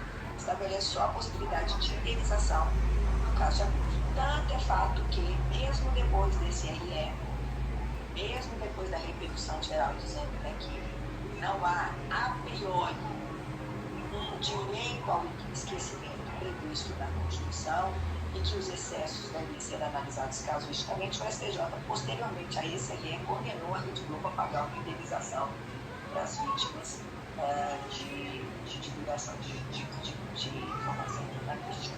Tá? Esse, então, é o atual debate sobre o direito ao esquecimento. O que interessa para nós aqui, nós civilistas, né? E o que interessa para nós em relação ao nosso debate aqui desses comportamentos potencialmente problemáticos e potencialmente ofensivos? Existe uma certa confusão em relação a esses conceitos de esquecimento, desindexação, eliminação, correção e bloqueio. Esses três termos, eliminação, correção e bloqueio de dados, eles estão na LGPD, na Lei Geral de Proteção de Dados. Tá? Existe uma polêmica, porque, como eu disse lá no início da aula, alguns autores na literatura vêm professando que no nome da eliminação, da correção ou do bloqueio de determinados dados previstos na LGPD, existiria sim um direito ao esquecimento no ambiente virtual e que a LGPD legitimaria esse direito ao esquecimento. Não é verdade.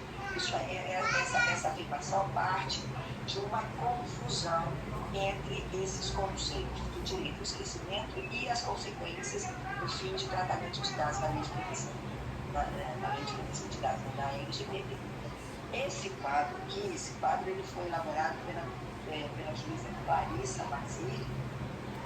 Ela já apresentou, inclusive, um outro curso que nós temos conjuntamente sobre a Lei Geral de Proteção de Dados, a LGPD, mas é um quadro bastante elucidativo e que serve para nós para tratar da questão, até como um possível ponto de partida para uma eventual análise da responsabilidade civil em relação a esses conceitos. Então, primeiro, esquecimento. O que é o esquecimento? É obstar a divulgação de fato ou dado verídico ilicitamente cometido, só que incomoda o sujeito, quer dizer, afronta o sujeito pelo decurso do tempo, certo? Em face de quem esse direito de esquecimento deve ser alegado? Em face da fonte original da informação. Qual é o fundamento desse direito ao esquecimento? Não basta a autodeterminação informacional e o decurso do tempo, devendo haver indicação de excessos ou abusos no exercício da liberdade de expressão de informação.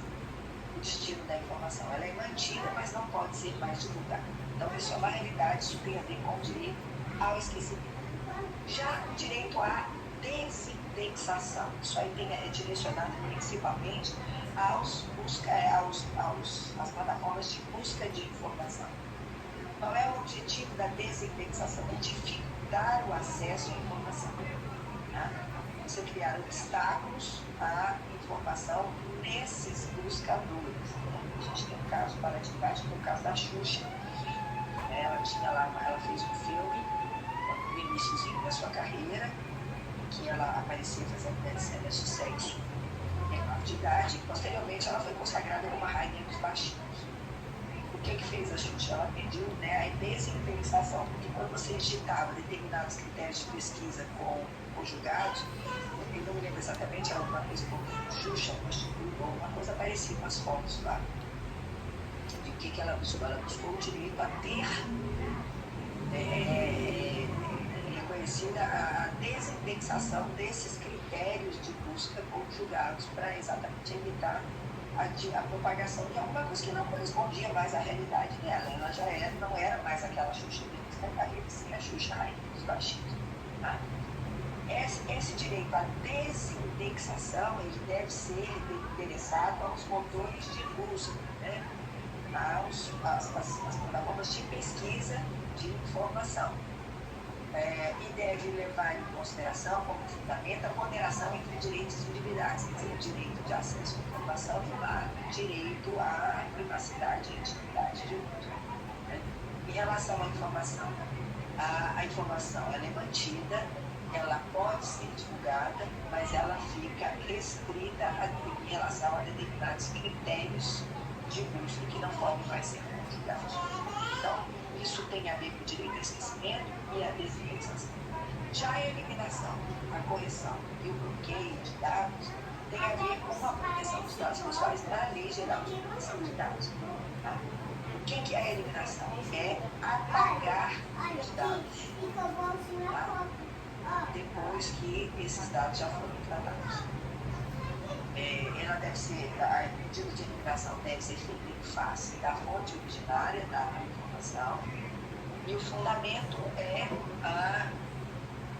depende do tempo, né, e da autodeterminação informacional, mas o fim do período anunciado pelo agente de tratamento do tratamento daqueles dados. No caso, o destino da informação, a informação desaparece. Acabou, foi dado uma finalidade anunciada para o tratamento dos dados, acabou o período de tratamento dos dados, a finalidade foi atendida, é lícito ao titular dos dados pedir a eliminação daqueles dados, pede o apagamento. Veja, é mais do que simplesmente a anonimização daquele dado. O dado é tornado anônimo, quer dizer, aquele dado específico não é vinculado, mas aquele titular. Isso não é suficiente. O titular tem o direito de exigir o apagamento dos dados diante do decurso do tempo, não da informação no passado, mas do decurso do tempo anunciado pelo agente de tratamento para tratamento. Portanto, pede o apagamento. Tá? Difere a eliminação do direito ao esquecimento. Tá? A eliminação não é uma espécie de direito ao esquecimento aplicável ao ambiente virtual. Porque a eliminação tem a ver com o princípio da finalidade pretendida para o tratamento. A finalidade tem a ver também com a autodeterminação profissional. Ou seja, o agente de tratamento se informou uma determinada finalidade por um determinado período de tempo. A finalidade foi alcançada no decurso do tempo, alcançou também o fim do tratamento daqueles dados. Você pede eliminação. Tá? É diferente do esquecimento, que é alguma coisa negativa, uma memória negativa, desaponadora, que aconteceu no passado. E você não quer que isso continue se repetindo. Bem assim a correção. A correção também é a possibilidade que o titular dos dados tem de consertar dados incompletos, inexatos ou desatualizados. Né? A aplicação dessa lei é requisita. Quando a gente fala, por exemplo, de score de crédito nas relações creditícias, existe a possibilidade do titular do dado, né, para evitar consequências negativas, pedir a correção desses dados. Base de ser exercitado em face da fonte original da informação, e o fundamento é essa autodeterminação informacional. Qual é o destino da informação? A informação é corrigida. E, por fim, o bloqueio de determinados dados. O que é o bloqueio? Suspender temporariamente o tratamento de dados desnecessários ou excessivos, ou tratados ilicitamente, principalmente porque eles são dados sensíveis. O titular do dado pode pedir o bloqueio e vai significar a suspensão temporária do tratamento desses dados. Ele deve ser exercitado em face da fonte originária da informação, tem a ver com a autodeterminação informacional dos princípios da finalidade, adequação e necessidade do tratamento dos dados. Né? É a partir daí que você vai apurar se o tratamento é desnecessário, excessivo ou ilícito. Tá? E o destino dessa informação, a informação é mantida, mas não pode ser tratada mais pelo agente de tratamento de dados. Então, veja, essa diferenciação é necessária para a gente estabelecer o delineamento. Tá? O direito ao esquecimento tem a ver, né, a discussão com o direito, se é ou não é o direito fundamental, os presidentes que não, mas que pode sim caracterizar a informação mal possível, portanto gerar a possibilidade de reparação civil, gerar, né, a responsabilidade civil. Já as outras possibilidades, a eliminação, a correção e o bloqueio tem a ver diretamente com a relação entre o titular de dados e o agente de tratamento, seja o controlador, seja o operador, os dados, né? Mas que existe essa possibilidade de, em nome da autodeterminação coletiva, confere o titular da possibilidade de ter um nível de controle sobre os seus dados que são vinculados. Tá? Bom, enfim, pessoal, e a gente já está aqui caminhando para o final, né? Nós já estamos quase terminando aqui o nosso tempo, exatamente o tempo, e eu queria deixar aqui um espaço para perguntas. Eu coloquei uma bibliografia básica, né, de alguns textos com os quais eu trabalhei aqui na aula de hoje, certo? Para quem tiver interesse em se aprofundar na discussão, fazer uma pergunta um pouquinho mais aprofundada, nós estamos bom? Bom, eu vou interromper o compartilhamento e abro agora a palavra para vocês, para quem quiser fazer perguntas, quem quiser participar, fazer observações, tirar dúvidas. Estou aberta aqui. Doutora Maria, durante a exposição da senhora, que foi brilhante, né? Tanto conhecimento, tanta coisa importante que a gente fica deslumbrado de ouvir e querer conhecer mais, né? Agradeço a senhora pela disponibilidade de vir, né? E veio compartilhar esse conhecimento com a gente. Eu pude captar aqui, né, se os colegas quiserem usar o microfone para falar, né, expor suas perguntas, mas eu fiz um compilado aqui das perguntas, posso ir adiantando se for o caso, né? Pedindo também. A Petrúcia, ela colocou que seria muito interessante se a gente tivesse um outro webinar sobre essa parte que a senhora comentou logo no início, né, acerca dos perigos do autoritarismo e da possível censura, né, nas redes sociais, né, essa questão ligada à liberdade de expressão. O Carlos Robson, ele fez um comentário também que lá na vara que ele trabalha, aqui em Planaltina, você tem muitos casos de fraude, né, dessa do motoboy que a senhora citou. E ele falou que tem um processo extenso lá com 48 réus do PCC.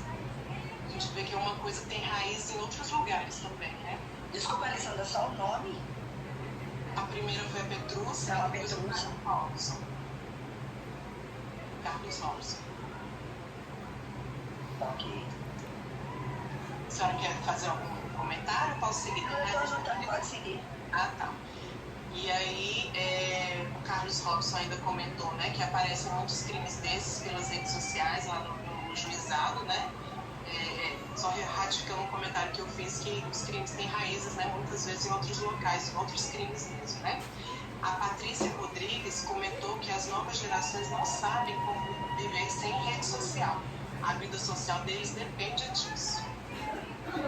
A Carla Patrícia também citou um autor, Paulo, que chama esses novos tempos de sou visto, logo existo, né, em termos dessa exposição toda, né, e ela complementou dizendo que essa exposição também, e essa falta, né, de limite, são os adoecimentos contemporâneos, né, e a gente teve uma outra contribuição aqui, deixa eu só buscar aqui. A Luana comentou que a divulgação de informações sobre casos de suicídio pela imprensa gera direito ao pedido de eliminação dos dados em veículos de comunicação? Foi uma dúvida, né? É isso. Se algum colega quiser complementar as questões. Bom, vamos lá, né? Enquanto assim, os que já estão aqui postados, quem quiser depois vai fazer. Para Petrúcia, olha, assim, de fato, né, cada um desses temas que a gente trouxe aqui, tanto que eu comecei o título, né, do webinar, Crimes e Responsabilidade Civil da Internet, né? Então eu já comecei aqui a fala dizendo, olha, nós já tivemos outros cursos em que foi tratada especificamente a responsabilidade civil no marketing da internet, dos provedores. Nós já tivemos outros cursos em que nós falamos da responsabilidade civil dos agentes de tratamento de dados mais aprofundadamente. Então, eu não vou falar desses aspectos, porque senão a gente vai ficar chovendo molhado em muitos desses temas, né, que são muito imbricados. A gente tem outra maneira, desde a questão dos perfis falsos, das fake news, a gente tem a questão da repercussão disso no ambiente democrático, da deterioração das democracias por conta dessas enfim, né, a gente não vai sair do lugar. Então, a gente tem que fazer alguns recortes, né? E esse foi um dos recortes que foi feito. Agora, é possível sim fazer uma discussão, né, sobre essa questão dos regimes autoritários, né, do uso das redes sociais, da desinstalação do sujeito, da desidentificação do sujeito, né, e do empobrecimento da gramática, que é o uso das redes sociais propicia, né, talvez até chamando alguém mais especialista do que eu, algum filósofo, algum sociólogo para falar sobre isso, porque é um debate riquíssimo, muito legal, e que, por incrível que pareça, a Petrúcia não necessariamente tem que ter um viés político ideológico. Quando a gente traz aqui a determinadas denúncias em relação a questões que estão acontecendo pelo uso das redes sociais ou pelo uso da internet, não necessariamente o ataque a A, B, a C, a tal corrente política, não. Nós estamos olhando fazendo um retrato do que a gente está vivendo, né?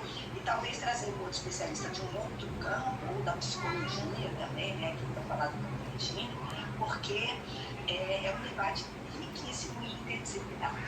E quando você chama um especialista do direito, eu toda a vida que vou falar sobre esses temas, eu abro a fala dizendo, olha, o direito aqui está cara a cara com o seu vídeo. Pode ser que aconteça situações para as quais o direito não vai dar resposta. Não tem mesmo resposta. A gente vai ter que buscar direito a resposta em outros campos do saber, que não necessariamente vão ser incorporados no direito. Certo? Então, eu assim, né, acho muito legal, acho muito válido e acho muito importante que se promova esse tipo de debate. Em relação ao que o Carlos Robson falou, né, nós vamos ter, Carlos Robson, já fazendo aqui, né, um teaser, nós vamos ter em junho um outro webinar só sobre fraude, que a gente vai falar, né, o recorte que eu estou dando, né, a gente vai falar de novo sobre essa questão dos crimes, né, qual é a interface disso, né, com a responsabilidade civil e quais são as fraudes mais comuns que nós estamos detectando a partir da atividade judicial. Né? E como que, do ponto de vista da teoria da responsabilidade civil, a gente pode dar respostas para isso. Né? A gente, além da tipificação, né, da legislação recente, principalmente essa lei 14.155 de 2021, né, que veio para tratar mesmo dessa questão das fraudes na internet, né, para dar um pouquinho mais de segurança para nós, a gente já vinha fazendo uma construção em relação aos conceitos de fortuito interno, né, quebra do dever de segurança. Toda vez que acontece uma fraude que de qualquer maneira é possível imputar a entidade, né, ao banco ou à entidade financeira, né, a falha do dever de segurança, a gente vai lá e estabelece o dever de revisão. Então, esse argumento retórico, puro e simples, a priorístico de que, olha, isso aí é fato exclusivo de terceiro e falsário, que responda pelo prejuízo estabelecido decretado pela vítima, isso já não é mais uma resposta que tenha tido sucesso na jurisprudência. Tá? Agora, existem casos e casos. Tem casos em que a vítima, de fato, isso aí não tem a ver necessariamente com questões bancárias, mas com aquelas questões relativas a plataformas de pagamento, de compra, marketplaces, por exemplo, né? O Mercado Pago, por exemplo, que tem 500 ações. O que acontece? A vítima da fraude, ela age em desacordo com o que determina a política da plataforma. Ela descumpre as determinações da plataforma, é vítima do prejuízo, e aí entra em juízo pedindo que a plataforma restitua o prejuízo que ela tem. Aí, de fato, é fato exclusivo de terceiro. Não tem como você imputar, né? Ela não seguiu nenhuma das determinações da plataforma. Mas negociou direto com o falsário. Aí, de fato, você tem a quebra do nexo de causalidade. Então, a gente vai tratar disso nesse próximo webinar, tá? Falando um pouquinho desses crimes, falando um pouquinho da responsabilidade civil. Em relação ao comentário da Patrícia, de que as novas gerações elas não sabem conviver com é fato, eles concordam, né? Isso é uma das discussões que quando a gente tenta trazer, eu sou professora da graduação, dou aula com 4 semestres, né? Os meninos com um cara olho desse tamanho, essa daí já é velhinha, por isso que ela está falando isso, né? Também que é uma vovó, né? Ela é vó, por isso que ela está dizendo. Mas, gente, não é natural. Não naturalize o que não é natural. Você pode existir sem rede social. Isso não é uma extensão do seu braço, isso não é natural como se alimentar ou comer. Natural é você se relacionar com as pessoas olho por olho. Toque, o que nos caracteriza como seres humanos é o toque, é o convívio. Não é a rede social. Não é o número de curtidas, não é o número de likes. Então, isso é uma discussão que precisa ser feita, mesmo a gente desnaturalizar aquilo que está sendo tratado de barato. Quer dizer, né? Eu fiz um curso de especialização em ciências sociais, em filosofia, sociologia e história. E uma das discussões que foi travada ao longo do curso era sobre a questão da tecnologia, né? E uma das definições de tecnologia foi a gente entende como tecnologia aquilo que para nós é novo, que não existia e que a gente apreende no nosso dia a dia. Então, o professor falava assim, olha, vá sanitário na tecnologia. vaso sanitário. Água encanada é uma tecnologia, água filtrada é uma tecnologia. Mas por que a gente não repara nisso? Porque a gente já nasceu todas as casas com vaso sanitário. Então, para nós, aquilo ali não choca, não é não, tecnologia. Porque a gente... Agora, por exemplo, uma pessoa da minha geração, a questão do uso das redes sociais, isso é uma novidade, eu chamo isso de novas tecnologias, que para o meu neto já não é mais novo, ele já nasceu nesse mundo. A criança não fala uma palavra, mas sabe que quando ela o desenho da galinha picadinha no tablet, tá entendendo?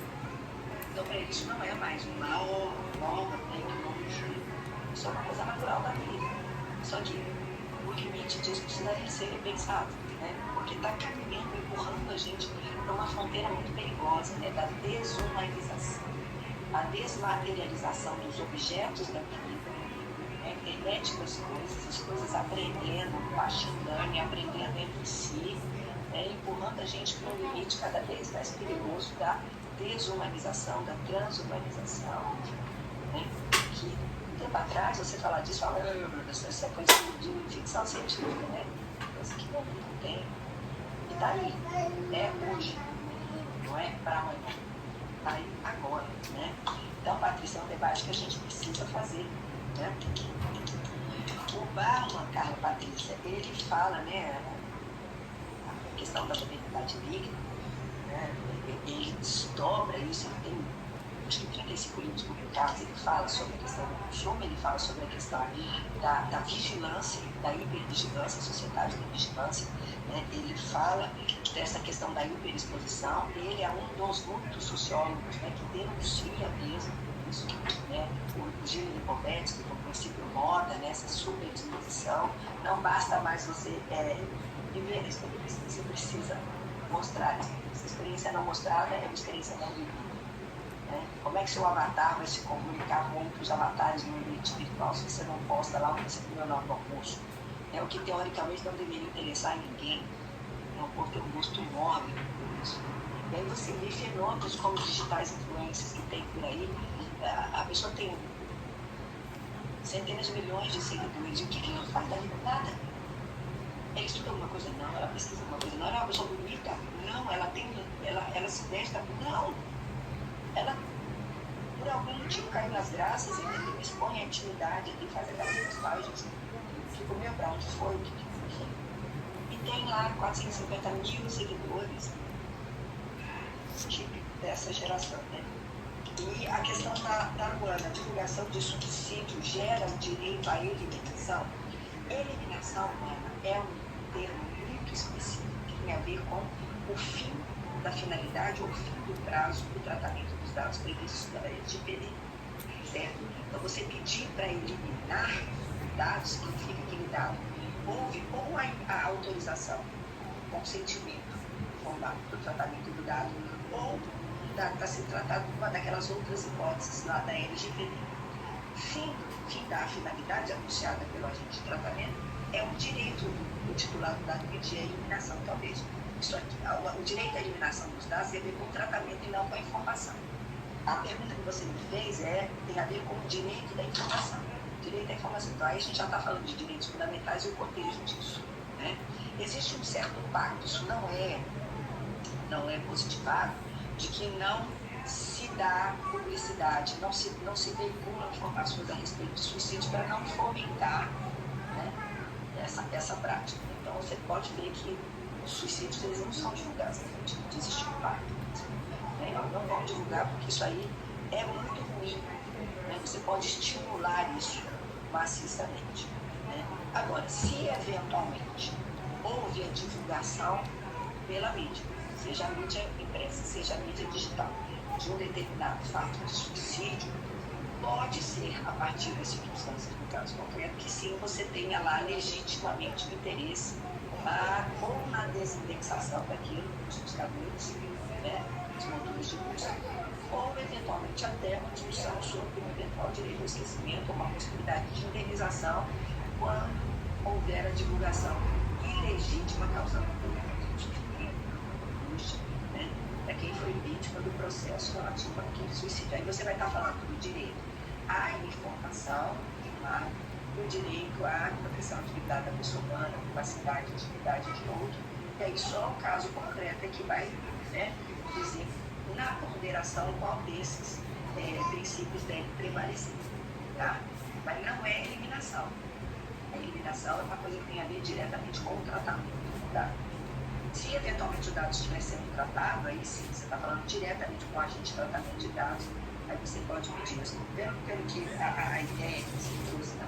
Por favor, estou O que eu terminando. entendi foi que você está falando de Tô proteção terminando. da privacidade, Por proteção favor. da intimidade, proteção, enfim, né, da dignidade, da família da pessoa, da própria imagem da pessoa. Aí você não está falando de eliminação, nem de bloqueio, nem de suspensão, você já está falando de direito ao esquecimento ou de, eventualmente, até desindexação.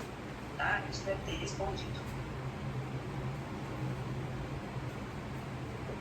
Agradeço muitíssimo, doutora Marília, muito bom. A Andressa fez alguns comentários aqui dizendo que não se trata de ser antigo, mas questão básica de relacionamentos pessoais. E Luana agradeceu, Petrúcia também agradeceu a resposta. E eu passo a palavra agora ao Ivo.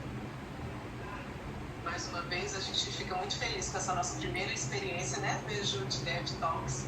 E a gente espera todos também nas próximas edições. Ivo, com você. Obrigado, Alessandra. A Gina também está aqui, coordenadora do curso. Agradecemos a todos os participantes deste importante webinar.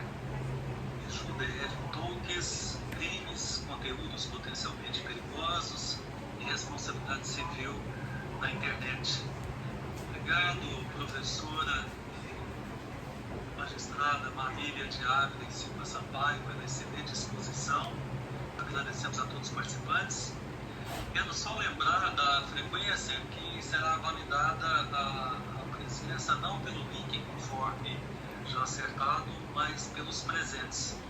Nenhum dos participantes sofrerá nenhum problema. O programa será validado, que é o objetivo da escola, é fortalecer, não é prejudicar ninguém, enfim.